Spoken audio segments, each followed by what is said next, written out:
Buongiorno, como sta? How you doing? So, it's Friday night, and I finished Mexico City Blues. Oh, excuse me, I've been listening to Mobb Deep, and it's reminding me of that one night, many years ago, when I was driving down Highland Boulevard with these three gangsters inside of a Cadillac or some kind of car. It was real fast. And we were driving down Highland Boulevard in the dead of night through the heart of the South Shore. I had no idea what they were going to do. I think maybe to go pick up some money or something, but these were three cold, hard gangsters. As everybody who knows me knows, I am not a gangster. I could never be a gangster because, as one guy told me, I got too much guilt. Get that from my mom and my dad. They instilled in me the straight and narrow. You know what I'm saying? Which brings me to Mexico City Blues. And if you don't know this is Mobb Deep. First album, Bounce. And it made me think of that moment, you know, down on Highland Boulevard. But let me divert. All right. So, here we go. Mexico City Blues. I've been doing a deep dive into Kerouac. I'm even reading the French version of Mexico City Blues. I'm reading James T. Jones's Mexico City Blues, a map of Mexico City Blues, the Jack Kerouac as poet. And he tries to map out the whole sequence of poems. There's 242 choruses in this Mexico City Blues. It's all divided up like Dante divides up his poetry with cantos, if you know what I'm saying. I like what he has to say. It's okay. It's okay. Evidently, he went to Naropa, so he had a lot of contact with the beats, especially Allen Ginsberg, who is on my shit list right now because he badmouthed Jack Kerouac too much in the 1960s. Book of Haikus. I put a fish face over Jack's head. I apologize. Le Vagabond Solitaire by Jack Kerouac. Lonesome Traveler. Collection of travel stories. Tristessa. Tristessa was his lover down in Mexico. I can't remember the city, I'm sorry. It was down in central Mexico. She was a whore. She was a drug addict. And evidently, I was very surprised, Kerouac had a drug addiction as well. So I knew he tried drugs. I knew Ginsberg was into drugs. But I had no idea that Kerouac had a problem. And he was in love with this prostitute, which is insane to be in love with a prostitute. So Mexico City Blues. He starts off Mexico City Blues with the statement. He calls it a note.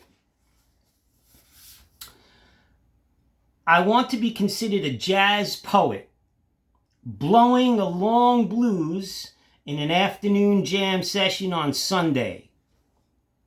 I take 242 choruses. My ideas vary and sometimes roll from chorus to chorus or from halfway through a chorus to halfway into the next. And that's it. He basically just leaves it at that and then blasts it out. There are many ways to look at this book, okay? And I've written an essay, and I'm going to try to read some of it to you. But you can look at this, as James T. Jones says, as a microcosm of the Doulouas legend, Kerouac's Doulouas legend, because it tells the story of Jack's life from beginning to end in an abstract way. You could also look at this as a topical interpretation. Jack was a big consumer of news. But I choose to look at it as one long sound poem. A lot of times, logic is passed up, and he chooses words that rhyme or make better sound, right? So I'm going to try to explain some of the book, and then I'm going to read some of the choruses, and then I'll get back to Mobb Deep, and then you get back to whatever you do. Oh, by the way, how do you like my bull with the matador? I bought this about 15 years ago, upstate New York. Maybe even, no. Yeah, about 15 years ago, upstate, right. It was hanging inside of a barn for about 10 years. And I rescued it, and here it is. I'm really fascinated with bullfighting. Okay. So, reading Kerouac is more than a reading experience. It's always a sea change in your mind after you read Kerouac. Now that I've read Mexico City Blues, I find myself rapping and doing sound poetry. It's great. I feel Kerouac has given me license to speak however I want. Not that I didn't before, but now I feel my bebop-a-lula, word mixing and matching, confabulating and attaching rhyme and meter to Derek Jeter line drives down the third base line for a metaphor that pops out of sight, man. Has literary merit. There you go. As I said, there are many facets of Mexico City Blues. Some say it is Jack Kerouac's Douloure's legend, as James T. Jones says. Right here. James T. Jones, Mexico City Blues. A map of Mexico City Blues. The legend is Kerouac's idea of his whole collection of characters and stories, like Neal Cassady, who is not mentioned in the whole book, conspicuously not mentioned. His compendium legend is mostly true, don't you know? He wrote what he lived. His editors, nervous about lawsuits, forced him to change names and locales, like Allen Ginsberg became Karl Marx, because Ginsberg, as a young man, had a strong affinity for Karl Marx and wanted to be a labor lawyer. But as I said, Mexico City Blues can also be a sound poem. Pure sound, rhythm, jazz poetry. He forsakes logic for sound. Okay, folks? He forsakes logic for sound. He conveys his life in Mexico, but depicts very little of the area. There's very little description of Mexico, even though it's called Mexico City Blues. As I said, he was down there in central Mexico with a chick named Tristessa, and he was slamming 8 balls into his veins. The poem is topical. Jack consumes a lot of news. This is very obvious when you read. It's almost like reading the newspaper from 1960. Well, actually, the thing was composed in the early 50s. And he writes about Tangier, the Carolinas, New York City, other places besides Mexico, which I kind of was disappointed because I wanted to. I'm also fascinated with Mexico, and I would like to go to Mexico City. I've yet to go there. And as I said, Neal Cassady does not appear in the book, but Jack does use a lot of Mexican words, or Spanish words, I should say. Mexican Spanish. And so, let's see. Did I write anything else? Now I'm going to just read some of his poetry to you, I guess. 242 choruses. Just like Dante divided his Divine Comedy into cantos. These poems by Jack Kerouac, Mexico City Blues, are definitely meant to be read aloud. So let's see what I got here. There are many interesting choruses, as you can imagine. And I'm going to pick one where it says, I thought it was good word choice, sonic, and syntax. Chorus number 26. Let's see, baby.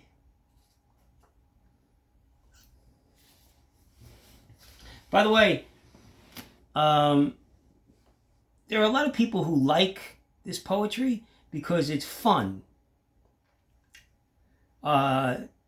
Things don't always have to be deep, and sometimes the depth is in the fun. Ha ha. Knew all along that when chicken is eaten, rooster ain't worried. And when rooster is eaten, chicken ain't worried. Because that's where to worry. What? Oh, sorry. Because what's there to worry? What's there to grow teeth, to eat rebirths, beginningless meat of eternal comeback?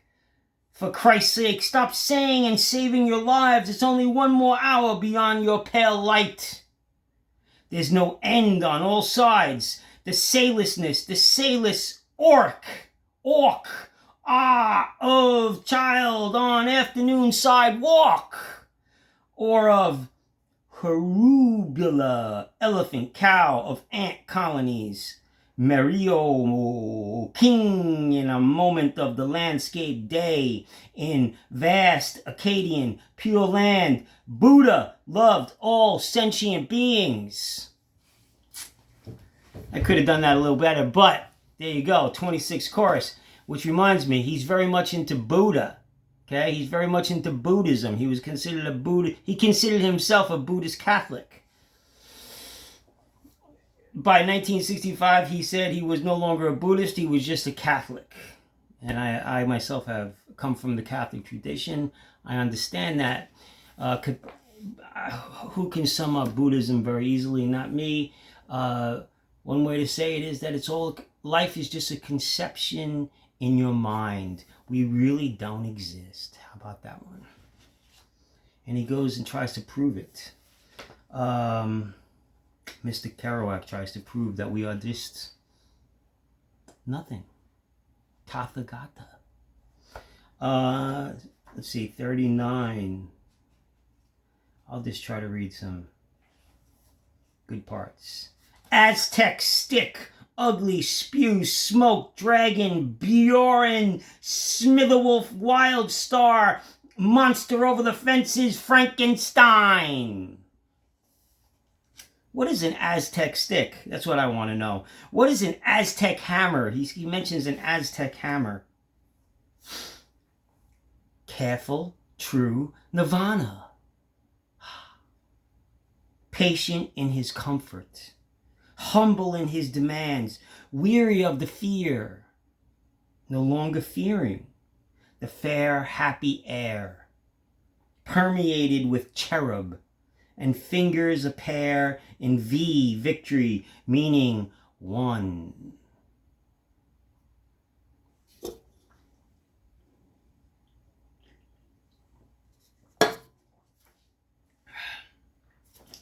$122. Don't break your tenderness. Let's see. We cannot break something that doesn't exist. See, there's a lot of lines like that. What you might call the Buddhist agenda that he has. And then he speaks in French sometimes. Dérange pas ta tendresse. Don't break your tenderness. He was very much into tenderness. I've heard him use that word many times. Tenderness. It's getting hot.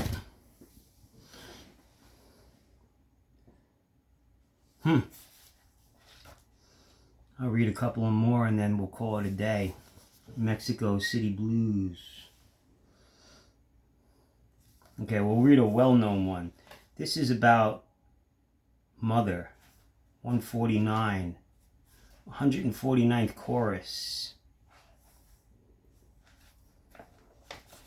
And he had a very, very, very close relationship with his mother.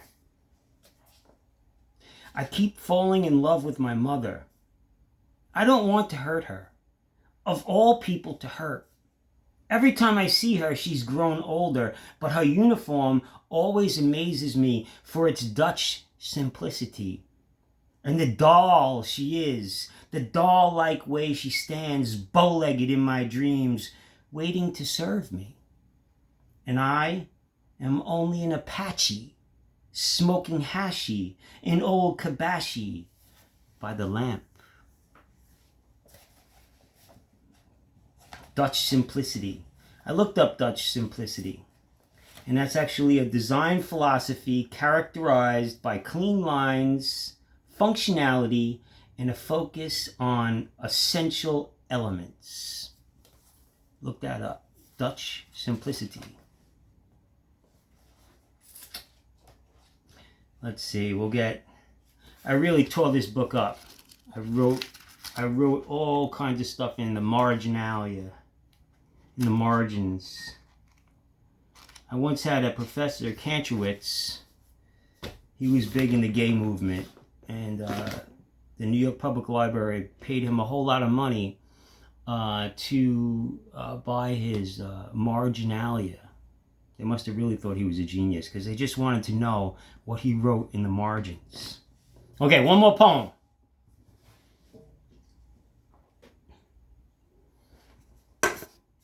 Jack Kerouac. Mexico City Blues. Let's see if I can find something. All right. We're going to go with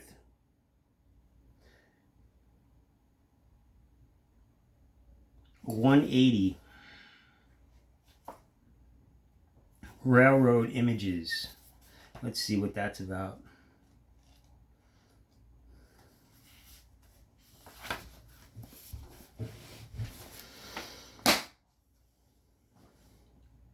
Just imagine yourself down at an open mic somewhere. It's kind of dark. You got a drink in your hand, smoking something, and you're feeling cool. You're feeling good about life. There's a warm breeze, a warm autumn breeze blowing into the summer night, and you got Lou Bardel, me, reading poetry at the mic. But I'm not reading my own poem this time. I'm reading Jack Kerouac, Mexico City Blues. All right, brother? When you work on that railroad, you got to know what old boy's saying. He likes to capture the language of the everyday people. Side note. In that engine, when you head breaky, just showing up for work on a cold mist dusk, ready to roll to on down the line, lettuce fields of Elkhorn and sea marshes of the hobo high riding, night, flash, Salinas. Somebody asks me where I come from. I tell them it's none of their business. Cincinnati. Poetry just doesn't get there.